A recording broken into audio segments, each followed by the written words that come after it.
Hello students, इस video में हम स्टडी करने वाले हैं Coulomb's law in vector form. पिछले वीडियो में हमने कूलॉम्स लॉ को स्टडी किया था, समझा था, लेकिन फोर्स एक वेक्टर क्वांटिटी है, तो यहाँ पर हम फोर्स को वेक्टर फॉर्म में स्टडी करने वाले हैं। तो हमारे पास दो चार्ज हैं Q1, Q2, और इनके बीच में जो फोर्स लगता है, जैसा मैंने आपको बताया, जिसको हम कूलॉम्स लॉ कहते हैं, वो होता है 1/4 pi epsilon naught Q1 Q2 upon R square. ये एक मैग्नीट्यूड है, यानी इनके बीच में जो फोर्स लगता है उसका मैग्नीट्यूड हमारा कूलॉम्स लॉ कहलाता है। लेकिन यहाँ पर Q1 पर Q2 के द्वारा एक फोर्स लगाया जाता है, जिसको हम यहाँ डिनोट करेंगे वेक्टर F12 से, यानी कि Q1 पर लगाया गया फोर्स Q2 के द्वारा, इसी तरीके से Q1 Q2 भी उतना ही फोर्स जो है Q1 Q2 पर लगाएगा, जिसको हम डिनोट करेंगे वेक्टर F21 से। यहां पर हमने ये मान लिया कि Q1 जो है उसका पोजीशन वेक्टर जो है O से ओरिजिन जो है वो वेक्टर R1 है, जबकि Q2 का पोजीशन वेक्टर R2 है, और इनके बीच में जो डिस्प्लेसमेंट वेक्टर होगा उसका जो मैग्नीट्यूड है वो R है। पहले हम वेक्टर के बारे में थोड़ा समझ लेते हैं। किसी भी वेक्टर को निकालने के लिए, जैसे मान लीजिए हमारे पास एक वेक्टर है A, अगर हमें वेक्टर A को निकालना है तो हमें उसका मैग्नीट्यूड पता हो और साथ में उसका यूनिट वेक्टर मालूम हो। यूनिट वेक्टर को ऊपर इस तरह से कैप से डिनोट किया जाता है। तो यहाँ पर यूनिट वेक्टर अगर हमें निकालना है तो ये हो जाएगा unit vector equal to vector A को हम उसके मैग्नीट्यूड से डिवाइड कर दें तो ये हमें यूनिट वेक्टर मिल जाएगा। यहाँ पर F12 निकालने के लिए सीधे सीधे अगर हम F12 यानी force on Q1 due to Q2 निकालना है तो हमें इनके बीच का फोर्स का जो मैग्नीट्यूड मालूम हो, और मैग्नीट्यूड हमें पता है।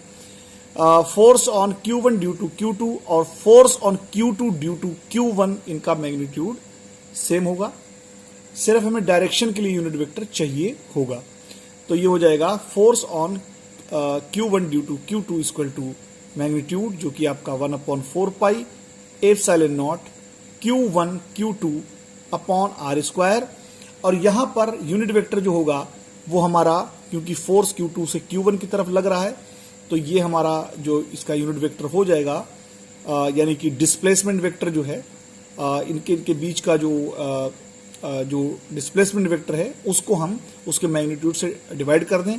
और डिस्प्लेसमेंट वेक्टर निकालने के लिए हमें क्या करना होगा, Q2 से Q1 की तरफ जो है फोर्स लग रहा है, तो Q1 का जो पोजीशन वेक्टर है उसमें से Q2 के पोजीशन वेक्टर को हम सब्ट्रैक्ट कर दें तो हमारा ये डिस्प्लेसमेंट वेक्टर मालूम हो जाएगा, यानी कि vector R1 minus vector R2।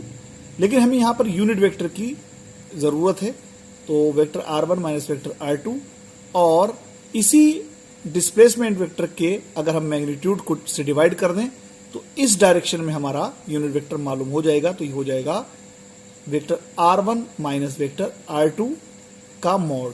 यहां पर जो है मैग्नीट्यूड को आप चाहें तो सिंपल एक लेटर से, या वेक्टर यहां पर जैसे इसको अगर हम लिखना चाहें तो हम ये भी लिख सकते हैं vector A upon vector A mod.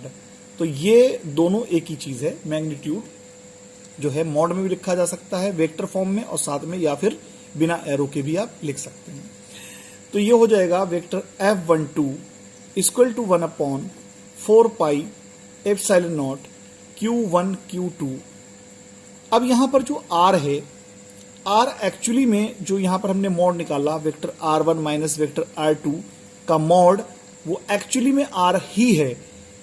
या तो सिंपल सा हम इसको R लिख लें या vector R1 minus vector R2 लिख लें, कोई फर्क नहीं है। यहां पर हम लिख लेते हैं, यहां पर जो है R equal to vector R1 minus vector R2 equal to vector R2 minus vector R1, यानी जो हम अभी निकालने वाले हैं Q1 से Q2 की तरफ का डायरेक्शन, तो उस कंडीशन में भी जो उसका मॉड निकलेगा वो सेम होगा, यानी कि vector r1 minus vector r2 equal to vector r2 minus vector r1, या सिंपली r लिख दें, तीनों एक ही चीज है। तो ये हो जाएगा vector r1 minus vector r2, और इसको हम लिख सकते हैं r को इसके टर्म्स में vector upon vector r1 minus vector r2 mod, तो ये यहां पर हो जाएगा स्क्वायर और ये साथ में 1 पावर ये, तो ये हो जाएगा क्यूब। इसी तरीके से हम यहां पर अगर f21 निकालना चाहें, वेक्टर f21, तो ये हमारा हो जाएगा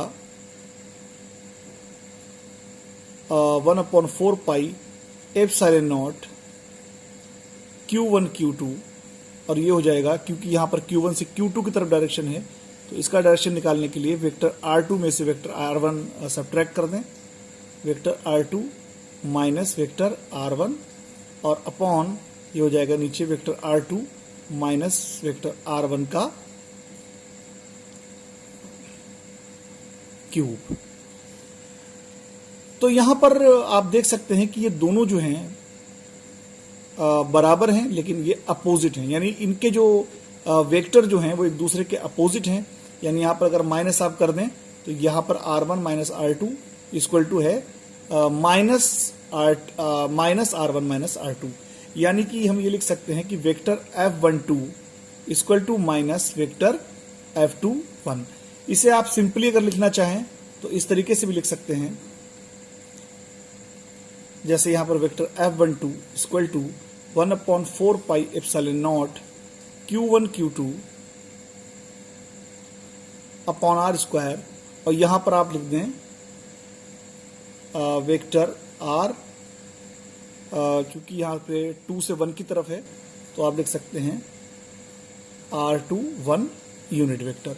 तो R21 का मतलब यहां पर यही है, R21 यूनिट वेक्टर, या आप इसको इस तरीके से भी लिख सकते हैं।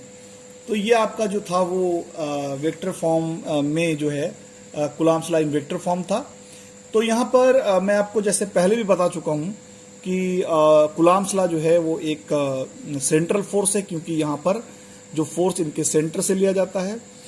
दूसरा, ये फोर्स जो होता है वो एक्सटेंडेड जो है ऑब्जेक्ट के लिए ना होकर बल्कि पॉइंट ऑब्जेक्ट के लिए होता है। इसका मतलब ये है कि जो चार्जेस हैं उनके बीच उनका जो एक्सटेंशन है, यानी उनका साइज जो है वो उनके बीच की डिस्टेंस से काफी छोटा होना चाहिए। एक बड़े जो है चार्जेस भी पॉइंट की तरह वर्क कर सकते हैं अगर उनके बीच की डिस्टेंस ज्यादा है। और तीसरा, ये एक कंजर्वेटिव फोर्स है, यानी कि कोई भी चार्ज इसके पास उठाकर लेके आते हैं आप, चाहे वो यहां से लेके आए चाहे वो यहां से लेके आए, तो उस चीज से मतलब नहीं है कि वो कौन से पाथ से आया है, वो सीधा सीधा उनके बीच की डिस्टेंस यानी डिपेंड करता है कि उसका डिस्प्लेसमेंट कितनी दूर है। तो आई होप दैट आपको ये समझ में आ गया होगा। अब नेक्स्ट पार्ट में मैं इनसे रिलेटेड न्यूमेरिकल्स कराऊंगा। आपसे रिक्वेस्ट है कि वीडियो को लाइक करें और मेरे चैनल को सब्सक्राइब करें।